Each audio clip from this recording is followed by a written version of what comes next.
तो ग्रासिम इंडस्ट्रीज में कुछ ना कुछ अपने को यहाँ पे मतलब कि अपसाइड बाइंग नज़र आ रहा है। तो हम लोग यहाँ पे इसको डिस्कस कर लेते हैं और डिस्कशन में सबसे पहले चलते हैं कि यहाँ पे इसका कुछ न्यूज़ देख लेते हैं कि न्यूज़ कुछ है कि नहीं है। तो अगर यहाँ पे न्यूज़ देखें तो 1 आवर अगो में यहाँ पे एमटी न्यूज़ वायर्स ने बताया है कि Grasim's B to B e commerce unit logs INR 10 billion revenue in first year of operation. ठीक है। तो मतलब ये कहीं ना कहीं पॉजिटिव न्यूज़ है ये ग्रासिम इंडस्ट्रीज के लिए। दो दो घंटे पहले रॉयटर्स ने बताया कि Grasim industries says Birla pivot unit aspires to hit $1 billion revenue in next 3 years. तो बहुत ज़्यादा यहाँ पे पॉजिटिव न्यूज़ है। तो फिर ये कहा जा सकता है कि इसका न्यूज़ जो है ये पॉजिटिव हो गया है और हो सकता है ये पॉजिटिव न्यूज़ के चलते ये शेयर कुछ आगे अपसाइड मूव दिखा दे। अगर हम लोग यहाँ पे इसका दिसंबर क्वार्टर एनालिसिस करें कि इसने मार्केट को कितना सरप्राइज किया है, तो फिर इसका जो रिजल्ट आया था वो आया था थर्सडे 8 Feb 24 में। और इसने अर्निंग के हिसाब से नेगेटिवली बहुत ज़्यादा सरप्राइज कर दिया था, -66.78% के हिसाब से किया था सरप्राइज। और रेवेन्यू के हिसाब से इसने ठीक है पॉजिटिव सरप्राइज किया 0.57% के हिसाब से। और अर्निंग में नेगेटिव सरप्राइज किया। तो कहीं न कहीं यहाँ पे देखा जा सकता है कि ये जो सरप्राइज़ है, मार्केट को सरप्राइज़ करना, ये ग्रासिम इंडस्ट्रीज़ पे ये कुछ इफ़ेक्ट नहीं डाल रहा है, क्योंकि यहाँ पे भी नेगेटिव आया और नेगेटिव आने के बाद यहाँ से शेयर बढ़ा ही है। और इससे पहले भी अगर हम लोग सितंबर का भी अगर यहाँ पे देखें तो यहाँ पे भी नेगेटिव पॉजिटिव दोनों थे और यहाँ से शेयर बढ़ा ही था। तो कहीं न कहीं कह सकते हैं कि यहाँ पे सरप्राइज़ का उतना इम्पैक्ट नहीं है जितना मेरे ख़्याल से न्यूज़ का इम्पैक्ट होना चाहिए। तो इसको सबसे पहले हम लोग चलते हैं टेक्निकल एनालिसिस में, देख लेते हैं कि यहाँ पे क्या हो रहा है। सबसे पहले मंथली टाइम फ्रेम पे हम लोग यहाँ पे चलेंगे। अगर मंथली टाइम फ्रेम पे हम लोग यहाँ पे इसको ध्यान से देखें तो ऑफ कोर्स यहाँ पे अप ट्रेंड है। और कहीं न कहीं इसने एक जो स्ट्रॉन्ग रेजिस्टेंस यहाँ पे बन रहा था, उसको ये तोड़ के आगे निकल चुका है।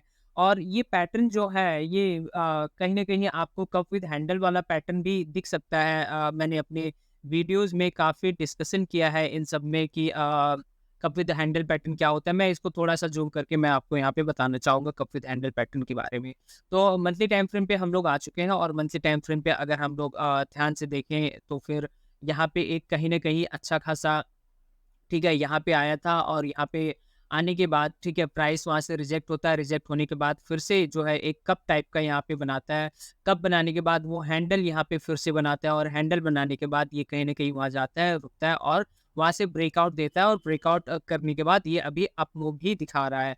तो कप विद हैंडल पैटर्न मैंने जैसे कि बताया, जब भी फॉर्म होता है तो फिर बहुत अच्छा यहाँ पे स्ट्रॉन्ग उसका पॉजिटिव मूव होता है। तो वैसे तो यहाँ पे ये निकल चुका है।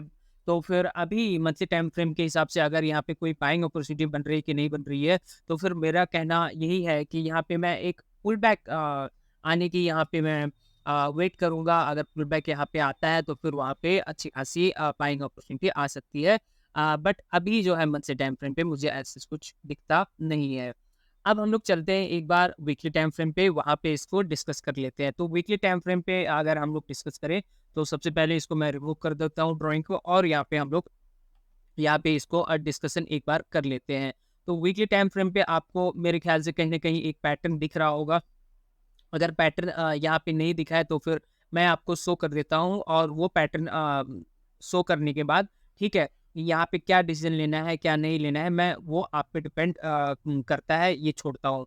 तो अगर यहाँ पे ध्यान से हम लोग देखें तो फिर ऑफ कोर्स यहाँ पे बहुत एक बहुत ही अच्छा यहाँ पे पैटर्न बना था। अगर आपको समझ में आ गया है वो पैटर्न तो वेल एंड गुड, बहुत अच्छी बात है। अगर आपको वो पैटर्न समझ में नहीं आया है तो फिर मैं यहाँ पे बता दूं कि ये जो पैटर्न यहाँ पे बना था वीकली टाइम फ्रेम पे, वो बना था आपका कहीं ना कहीं इनवर्स हेड एंड शोल्डर आपका यहाँ पे पैटर्न बना था। अगर आपको पैटर्न समझ में आ गया हो तो कमेंट करके बताइए कि ये किस डेट से बनना स्टार्ट हुआ था, जिससे कि आपको यहाँ पे ये सब करने से आपको यहाँ पे प्रैक्टिस होगी और आप जो है स्टॉक मार्केट में अच्छा खासा कर पाएंगे। तो मैं बताता हूँ कि आपका पैटर्न बनने कहाँ से स्टार्ट हुआ था, इनवर्स हेड एंड शोल्डर। तो ये 1 नवंबर 21 से यहाँ पे बनना स्टार्ट हुआ था और ये ब्रेक हुआ उसके बाद ये ब्रेक कहाँ पे हुआ, ये 11 सितंबर 23 के बाद ये ब्रेक हो गया और फिर एक बार पुल बैक लिया, फिर यहाँ से अभी ऊपर ही जा रहा है। तो फिर मैं आपको वो pattern inverse head and shoulder किस तरह से बना, कैसे बना, मैं दिखा देता हूँ। तो सबसे पहले मैं आपको यहाँ पे मैं आप पे छोड़ता हूँ कि आप इसका पहले हेड ढूँढिए कि हेड इसका क्या होगा। इनवर्स हेड एंड शोल्डर में शोल्डर्स होते हैं और उसके हेड होते हैं। तो हेड जो होता है वो कितना डीप नीचे गया है उसको हेड कहते हैं। तो ये जो है, ये आपका जो बना था यहाँ पे, ये इसी को हम लोग इसको कहेंगे, हेड कहेंगे, ठीक है? ये आपका हेड बना था और इसके आजू-बाजू जो है वो सब शोल्डर्स होते हैं। ध्यान रहे, शोल्डर्स में ये ज़रूरी नहीं है कि एक ही शोल्डर होना चाहिए, ठीक है? वो मल्टीपल शोल्डर्स बन सकते हैं। तो फिर यहाँ पे अगर मैं बात करूँ तो यहाँ पे 2 शोल्डर्स बने थे। एक तो ये छोटा-सा शोल्डर यहाँ पे बना था, उसके बाद एक और छोटा शोल्डर यहाँ पे बना था, मतलब हेड से छोटा ही बना था। तो 2 शोल्डर्स इसके आजू-बाजू मतलब बगल में बन गए और जब हेड बना, हेड बनने के बाद यहाँ पे फिर से एक छोटा शोल्डर बना और एक यहाँ पे बड़ा शोल्डर बना और बड़ा शोल्डर बनने के बाद कहीं न कहीं एक बहुत ही छोटा शोल्डर फिर से बना और फिर यहाँ से ब्रेक करके ये ऊपर चला गया। तो कहीं न कहीं कहा जा सकता है जब भी ये इनवर्स हेड एंड शोल्डर बने या फिर कप विद हैंडल बने तो फिर वहाँ पे अच्छा खासा मूव देखने को मिलता है। बट अगर हम लोग यहाँ पे बात करें तो प्राइस तो यहाँ से भग गई है। तो अब क्या करना चाहिए इसको? तो वीकली टाइम फ्रेम पे अच्छा खासा अपने को नज़र आ रहा है। मैं आपको बता देता हूँ यहाँ पे आपको इसको ट्रेड करना कैसे है।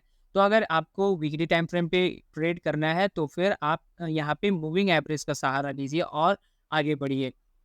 अगर मैं मूविंग एवरेज की बात करूँ तो यहाँ पे आपको दिख चुका होगा कि मूविंग एवरेज जब से ये मतलब ये जो आपका ब्लू लाइन है ये तो 10 ईएमए है और उसके बाद ये जो ग्रीन लाइन है ये 21 ईएमए है और रेड जो है 50 एसएमए है, येलो जो है 100 एसएमए है और ये जो ब्लैक लाइन है वो आपका 200 एसएमए है। तो सब वीकली टाइम फ्रेम पे है। तो देखिए जब-जब ये 10 ईएमए पे आया या फिर 20 ईएमए पे आया तो वहाँ से बाउंस बैक किया। तो जब-जब बाउंस बैक किया तो ऑफ कोर्स अच्छा खासा वो अपने को प्रॉफिट दे के जा रहा है। तो कहीं न कहीं यहाँ पे भी आपका वही चांसेस यहाँ पे बन रहे हैं। तो आपको यहाँ पे ट्रेड कैसे करना है? तो अभी अगर आपको यहाँ पे ट्रेड करना है तो आप यहाँ पे ट्रेड इसको ले सकते हैं, ठीक है? और अगर आप बहुत ज़्यादा कंज़र्वेटिव हैं, तो फिर मैं कहूँगा इसके हाई जब तक ब्रेक ना हो तब तक ना लीजिए। तो 2323 है इसका हाई पे अगर वीकली टाइम फ्रेम पे क्लोज़ होता है तो आप ले सकते हैं। वैसे अभी भी लेने में यहाँ पे कोई दिक्कत नहीं होगी। तो अगर यहाँ से ले लिया तो फिर ऑफ कोर्स वहाँ पे हमको जानना होगा कि टारगेट क्या होना चाहिए और स्टॉप लॉस क्या होना चाहिए। तो मैं आपको बता दूँ इसका टारगेट यहाँ पे बताया नहीं जा सकता है, बस आप इसको 10 ईएमए के ऊपर यहाँ पे राइट करिए। जब तक 10 ईएमए से नीचे नहीं क्लोज़ होता है वीकली टाइम फ्रेम पे तब तक इसको एग्ज़िट मत करिए। या फिर और ज़्यादा एग्रेसिव है तो 21 ईएमए को आप देखकर चल सकते हैं। और यहाँ पे अब हम लोग जान लेते हैं कि स्टॉप लॉस क्या होना चाहिए और उसके बाद यहाँ पे टारगेट तो बता ही दिया, तो स्टॉप लॉस खाली यहाँ पे हम लोग जान लेते हैं। तो स्टॉप लॉस मेरे ख़्याल से आप 2120 का स्टॉप लॉस यहाँ पे लेके चलेंगे। तो मैंने आपको बता दिया स्टॉप लॉस आपका 2120 है। अभी टाइम फ्रेम यहाँ पे अच्छा है, आप न्यूज़ के भरोसे यहाँ पे इसको राइट कर सकते हैं। टारगेट जो है आप जो है 10 ईएमए या 21 ईएमए को राइट करते चलिएगा। तो वीकली टाइम फ्रेम पे काफ़ी अच्छा यहाँ पे अपने को पैटर्न दिखा और उसके बाद अब चलते हैं हम लोग डेली टाइम फ्रेम पे और वहाँ पे डेली टाइम फ्रेम पे भी कुछ ना कुछ यहाँ से हम लोग सीख लेते हैं। तो डेली टाइम फ्रेम पे अगर हम लोग बात करें तो ऑफ कोर्स यहाँ पे पैटर्न जो है, ठीक है, वो बना है, मतलब कि पहले जो रेजिस्टेंस था वही अभी सपोर्ट का यहाँ पे काम कर रहा है। तो फिर अगर मैं वो पैटर्न की बात करूँ तो ऑफ कोर्स आपको कहीं न कहीं यहाँ पे नज़र आ रहा होगा, ये लाइन मैंने ड्रॉ की 2241.95 यानी 2245 यहाँ पे देख सकते हैं। तो यहाँ पे ध्यान से अगर आप देखें तो फिर ऑफ कोर्स यहाँ पे ये एक रेजिस्टेंस था। फिर उस रेजिस्टेंस को ब्रेक करने की कोशिश हुई बट वो कोशिश, ठीक है, कामयाब नहीं हो पाई। फिर से वो नीचे गिरा और नीचे होने के बाद ये फिर से ऊपर गया, ठीक है। उस रेजिस्टेंस को ब्रेक किया और ब्रेक करने के बाद कहीं न कहीं यहाँ पे जो है आपका वो सपोर्ट लेके खड़ा हुआ है। तो ऑफ कोर्स यहाँ पे कहा ये जा सकता है कि आपका ये जो 10 ईएमए 21 ईएमए है उसी को ये रेस्पेक्ट कर रहा है। तो अगर यहाँ पे डेली टाइम फ्रेम पे अगर आप देखते हैं तो ऑफ कोर्स अच्छा खासा यहाँ पे बाइंग अपॉर्चुनिटी हो सकता है। आपका मैं स्टॉप लॉस बता देता हूँ फिर टारगेट पे हम लोग चलते हैं। तो स्टॉप लॉस पहले जो है आप 2150 इसका स्टॉप लॉस लेके चलेंगे डेली टाइम फ्रेम पे, और इसका जो टारगेट है, आप यहाँ पे इसका टारगेट, आपको 2 ऑप्शन है। अब यहाँ पे 10 ईएमए नहीं देखना है, आपको 21 ईएमए को राइट करना है, जो ग्रीन लाइन आपको दिख रहा है, ठीक है? और अगर और ज़्यादा मतलब कि एग्रेसिव है, वेट कर सकते हैं, तो फिर आप जो है यहाँ पे 50 एसएमए को भी राइट कर सकते हैं, डिपेंड आप पे करता है। तो हमने ये सारा technical analysis monthly time frame, weekly time frame और डेली टाइम फ्रेम पे कर लिया है। अब हम लोग चलते हैं इसके फंडामेंटल्स पे और वहाँ पे देखते हैं कि क्या कुछ वहाँ पे बन रहा है। बट फंडामेंटल एनालिसिस करने से पहले आपसे बस यही एक रिक्वेस्ट है कि अगर आपको इस चैनल का कंटेंट अच्छा लग रहा है, पसंद आ रहा है, तो सब्सक्राइब करने में कंजूसी मत करिए। इसको ज़्यादा से ज़्यादा लाइक करिए और वीडियो ज़्यादा से ज़्यादा शेयर करिए, जिससे कि ये चैनल ग्रो हो पाए और जिसको इसकी असल में नीड है, उन तक मैं पहुँच पाऊँ, ठीक है? ये एक मेरा प्रयास है। मैं आपका साथ यहाँ पे ज़रूर चाहता हूँ। तो यहाँ पे अगर हम लोग ध्यान से देखें तो फंडामेंटल में ग्रासिम इंडस्ट्रीज़ है, इसका प्राइस अभी 2282 हो गया है, इसका मार्केट कैप 1,52,563 है, यानी लार्ज कैप स्टॉक है। हाई लो इसने 23241649 लगाया है। अब चलते हैं नीचे, अगर हम लोग 1 ईयर में इसका ट्रेंड देखें, तो ऑफ कोर्स अप ट्रेंड है। 3 ईयर्स में अप ट्रेंड है, 5 ईयर्स में भी अप ट्रेंड है, 10 ईयर्स में भी ये अप ट्रेंड ही है। तो कहीं न कहीं ये अप ट्रेंड है। मैक्स इसका अगर हम लोग देखें तो मैक्स भी हम लोग कह सकते हैं कि अप ट्रेंड में ही है। प्रोस में कुछ नहीं है, कॉन्स में बस ये है कि इसका रिटर्न ऑन इक्विटी लो है 8.97% जो कि 3 ईयर्स में है।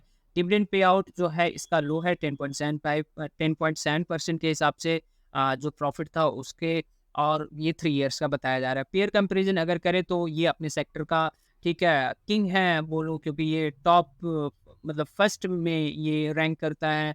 टेक्सटाइल सेक्टर है, इंडस्ट्री भी इसका टेक्सटाइल है, मैनमेड में। तो चलिए नीचे चलते हैं, क्वार्टरली इसका एनालिसिस कर लेते हैं। सितंबर 2023 और दिसंबर 2023 का एनालिसिस करते हैं। सेल्स अगर की बात करें तो फिर सितंबर 2023 में 30,221 है, जबकि अभी दिसंबर 2023 में 31,965 हो गया, यानी इंक्रीज हुआ है। ऑपरेटिंग प्रॉफिट 6048 से 6893 हो गया, ये भी इंक्रीज हुआ है। और पीबीटी प्रॉफिट बिफोर टैक्स 2862 से 3472 हो गया, ये भी इंक्रीज हुआ है। नेट प्रॉफिट 2024 से 2603 हो गया, ये भी इंक्रीज हुआ है। यानी क्यू बेसिस पे काफ़ी अच्छा इसका परफॉर्मेंस रहा है। और अगर हम लोग यहाँ पे वाई बेसिस पे कंपेयर करें तो फिर दिसंबर 2022 में इसका सेल्स 28,638 था, और अभी दिसंबर 2023 में सेल्स इसका 31,965 हो गया, यानी ये भी इसका इंक्रीज हुआ है। ऑपरेटिंग प्रॉफिट 4863 से 6893, ये भी इंक्रीज हुआ है। पीबीटी 5087 से 3472, ये डिक्रीज हो गया है। नेट प्रॉफिट 4455 से ये 2603, ये डिक्रीज हो गया है। तो यहाँ पे डिक्रीज होने का कारण आप यहाँ पे टैक्स रेट इसका देख सकते हैं क्यों डिक्रीज हुआ, क्योंकि दिसंबर 2022 में इसका सिर्फ 12% टैक्स रेट था और अभी इसने 25% टैक्स रेट बढ़ाया है, यानी ऑलमोस्ट इसने डबल किया। तो उस हिसाब से आप यहाँ पे अगर नेट प्रॉफिट को भी कंपेयर करें तो ऑफकोर्स वो इंक्रीज ही हुआ होगा। अब यहाँ पे हम लोग चलते हैं नीचे, एफआईआई डीआई डेटा देख लेते हैं वहाँ पे क्या हो रहा है।